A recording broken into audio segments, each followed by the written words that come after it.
ख्वाबों की बस। एक छोटे से गांव में एक लड़का रहता था जिसका नाम वासिफ था। वासिफ का सबसे बड़ा ख्वाब ये था कि वो कभी बड़ी दुनिया देखे, बड़े बड़े शहर, ऊंची इमारतें और वो चीजें जो उसने सिर्फ तस्वीरों में देखी थीं। एक रात जब सब लोग सो रहे थे, वासिफ तन्हा सड़क पर चल रहा था। अचानक उसने एक अजीब सी बस देखी। ये बस आम बसों की तरह नहीं थी, उस पर रंग बरंगी रोशनियों का जादू था, जैसे किसी ने आसमान के सारे सितारे उतार कर इस पर सजा दिए हों। दरवाजा आहिस्ता आहिस्ता खुला और एक खुशबू सी निकली। अंदर से एक नरम सी आवाज आई, आओ मुसाफिर, ये है ख्वाबों की बस, जिसमें बैठने वाला अपनी जिंदगी का सबसे बड़ा ख्वाब देख सकता है। वासिफ ने हचकचाते हुए अंदर कदम रखा। बस के अंदर सब कुछ चमक रहा था। सीटें खुद ब खुद हरकत करके आरामदेह जगह बनाती थीं। खिड़की के बाहर अंधेरा नहीं बल्कि रंगीन मनाजिर चल रहे थे। कभी बड़े बड़े शहर, कभी समंदर, कभी पहाड़ और कभी खला। अचानक बस रुक गई। वासिफ ने खिड़की से बाहर देखा तो वो अपने ख्वाब के शहर में था।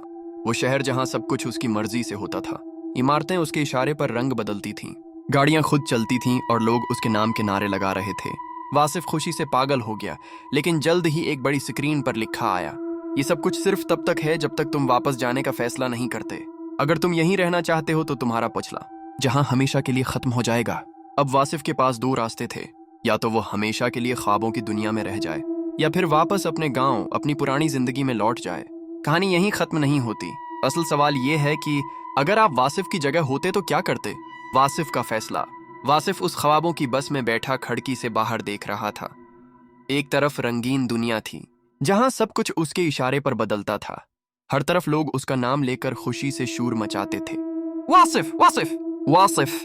लेकिन दूसरी तरफ उसका गांव था, उसके दोस्त, उसका खानदान और वो छोटी छोटी खुशियां जो हकीकत में थीं। बस के अंदर एक आवाज गूंजी, वासिफ, तुम्हें फैसला करना होगा। ख्वाबों की दुनिया हमेशा हुसैन लगती है, मगर हकीकत के बगैर कोई ख्वाब मुकम्मल नहीं होता। वासिफ की आंखों में आंसू आ गए। उसने सोचा, अगर मैं यहीं रहा तो मैं सब कुछ पा लूंगा, मगर अपने लोग, अपनी माँ की दुआएं, अपने गांव की खुशबू कभी नहीं पा सकूंगा। अचानक उसने फैसला किया, मैं वापस जाना चाहता हूँ। बस की लाइटें एकदम तेज हो गईं और फिर सब कुछ अंधेरा हो गया। जब वासिफ ने आंख खोली तो वो फिर उसी पुरानी गली में खड़ा था, लेकिन अब उसके दिल में एक नई ताकत थी। वो जान चुका था कि ख्वाबों की दुनिया खूबसूरत जरूर है, मगर असल कमाल ये है कि ख्वाबों को हकीकत में बदला जाए। वासिफ ने गांव में मेहनत शुरू की। छोटी छोटी कामयाबियां मिलें, लोग उसका साथ देने लगे। वक्त गुजरता गया और वही वासिफ जो एक दिन ख्वाबों की बस में बैठा था, हकीकत में इतना कामयाब हो गया कि दुनिया उसको पहचानने लगी। आखिर में उसने अपने दिल में कहा, असल ख्वाब वो नहीं जो बस में दिखाए जाएं, असल ख्वाब वो हैं जो जागते हुए पूरे किए जाएं।